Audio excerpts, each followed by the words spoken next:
Canadian Tire kicks me out because I asked for my bill to be printed in English and I wanted to know who their supplier was. That's it. And they told me to get out. So around November 15th, 16th, 17th, one of those days, I don't remember, I called Canadian Tire to make an appointment so the Dream Machine could get an oil change. I wanted all the fluids to be checked, new wipers installed. I had already bought them, and my wiper fluid was not being coming out properly. It was going sideways instead of up on the windshield. So I wanted them to look at that, fix that. It looked like it was either cut, corroded, or broke, whatever. And I wanted them to check. There was a slow leak in my back passenger tire. It was actually coming right out of the valve when I was putting air in. I can hear it like coming out. So I told them about that and told them to ask them to check that tire. And that was about it. So they made me an appointment for the 28th, and they wanted me to have my van there all day. And when you have your van there all day, it basically means they'll work on it when they have time in between customers. So I said to them, well, is that all the best you can do? Because I live in my van and I have no place else to go, and that's the best I can do. So, okay, it is what it is. I told them I'd have to be there all day, and yeah, whatever.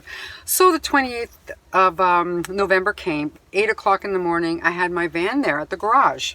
So I'm waiting in around the cash register, waiting for somebody to help me. And finally, one guy looks up at me. So I walk over to him and I tell him who I am and why I'm there. And he doesn't even acknowledge that he's the one that I was talking to on the phone, Clement. He just says, yeah, I'm Clement. And I'm like, whoa, well, hi. And he doesn't say hi. He just keeps his nose stuck in the screen. And then after asking for my key, he still puts his nose in the screen. He doesn't say anything. So I say, are you done with me? Like, can I go sit in the waiting room? Like, what? And he goes, oh, yeah. So I go into the waiting area. I see the van being taken in at about 10 after 9.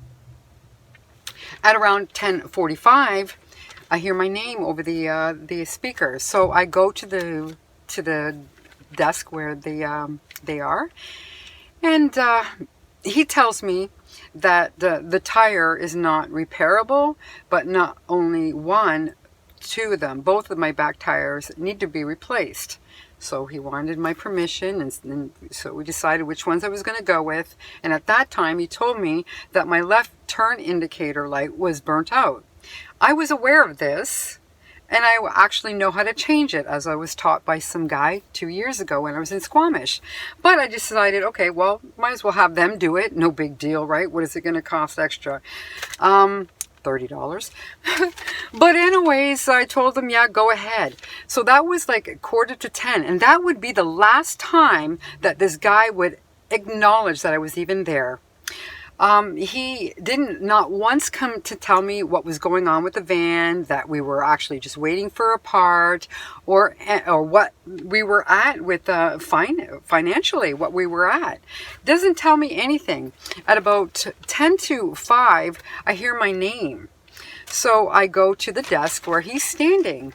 And he's got nobody there with him, but he's acting like he doesn't see me standing there, like he just called my name. So he keeps on walking back and forth. He doesn't even say, okay, just a second, nothing.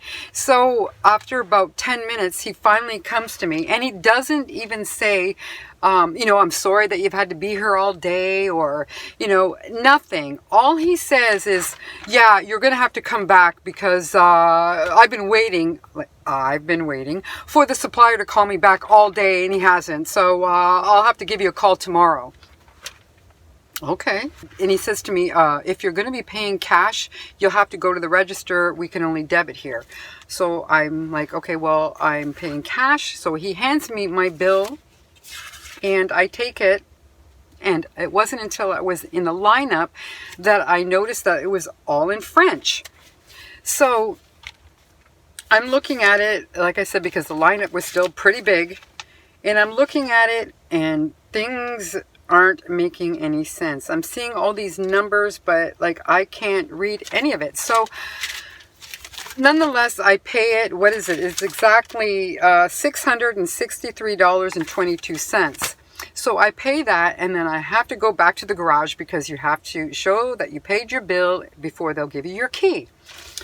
So that's all I'm doing. I just want my key so I can get out of there. And the guy makes me wait another 5 minutes while he's tidying up, doing whatever he has to do so that he can leave. Well, he can't even hand me my key. He makes me stand there and wait until he's good and ready. And that was like a good 5 minutes. So finally, when he acknowledges that I'm there, I decided, okay, well, I'm going to ask him, can you tell me what all this is for?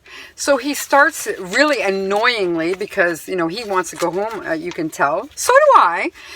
But you can see here, I don't know if you can. Yeah, I'll show you after. But anyways, he starts like really annoyingly, like he's annoyed and irritated, and he's just really quickly rambling stuff up, but it's still not making any sense. And at this point, I'm thinking, you know what? I'm really tired. I'm hungry, and I'm irritable too. So before I say anything that might regret, I'm just going to leave and wait for the phone call tomorrow. And so that's what I did. As he promised me a phone call. And I even said as I was walking out, I look forward to your call tomorrow. Have a good night. Well, Tuesday came and went, and not one single phone call. As a matter of fact, Wednesday, all morning, nothing. It wasn't until Wednesday, November 30th, at around noonish, that I decided to go to Canadian Tire in the flesh and see what was going on. So I went to the garage, and I see Clement standing there. He kind of looks at me, but quickly makes sure not to make direct eye contact, and he ignores me for a good 5-7 minutes, maybe 10, and he's walking back and forth again.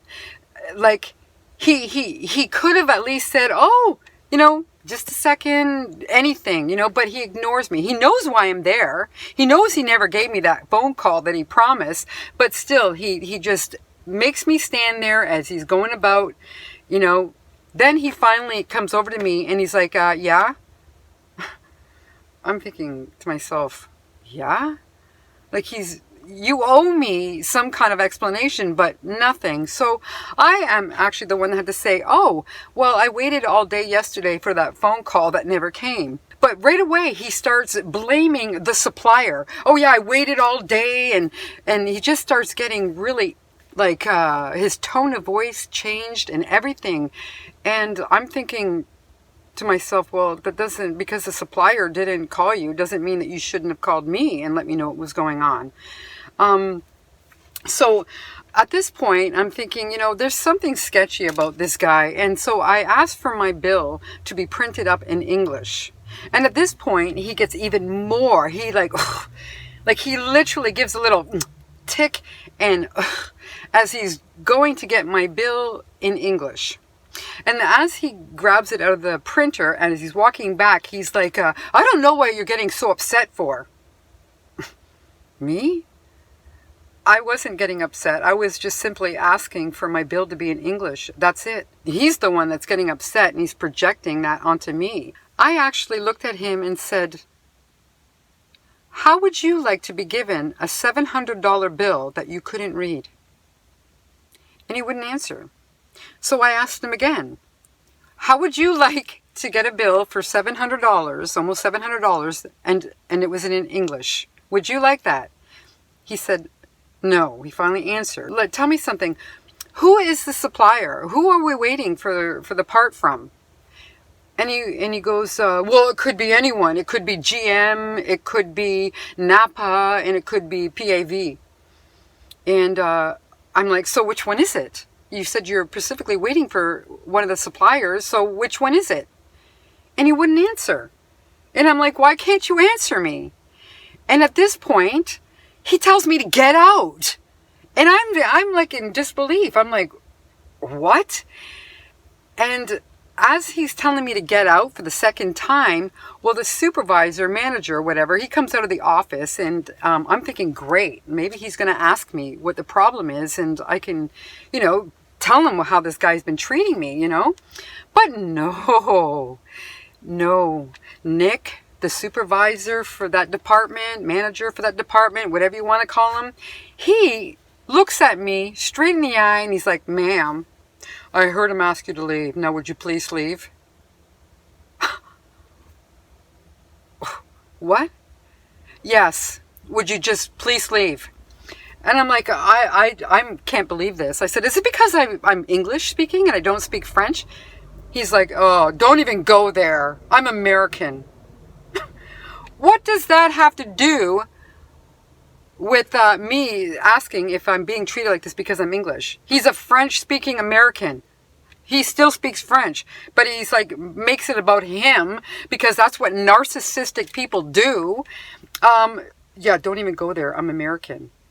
Anyways, I just kind of, I just had to smile. I just looked at him after that. I just knew what he was all about, and I knew there was no arguing with these people or trying to get any kind of solutions with these kinds of people. So I just left. As I gave him that grin back, I just left, meaning I know what you're about. So I decided to go into the Canadian Tire and see if I can speak to a general manager for the store itself. And so they got me one. And let me tell you, when he, you know, was listening, when I'm telling him what just happened, all this guy did was make excuses for their behavior. That's it. All they did was make excuses. All three of them just collaborated all together, and it was just disgusting, poor service. So right here is the inspection, and they charged me $50 to inspect something that I told them was already broken. That's what it's saying right there. It says the fluids, the wipers not working, and that's what I already knew, but they charged me $50 for that. Right here, check all liquids, check all fluids, like I asked them to do, but if I would have known it was $50, I think I would have done it myself. $50 to check the fluids, okay? That's what they billed me. That wasn't so bad. $6 to install the wipers, the wiper blades that I purchased. I brought with me. I also brought all my oil. But here, see, for the light, the left turn signal, so they charged me $30 to change a burnt out left turn signal bulb. And there's other stuff here that I don't even know what I'm being billed for. I really don't. But there's the total. And I still have not got a phone call for my windshield washer fluid to be fixed, even though I paid for the inspection, $50, and was waiting for the part. So I paid for a service that they still have not yet provided me, and it's now December 4th. I still have not got a phone call, not from anyone. So I have no idea what's going on. Tomorrow I'm going to go in there and I'm going to see what's going on, and so I guess there'll be a to be continued on this video.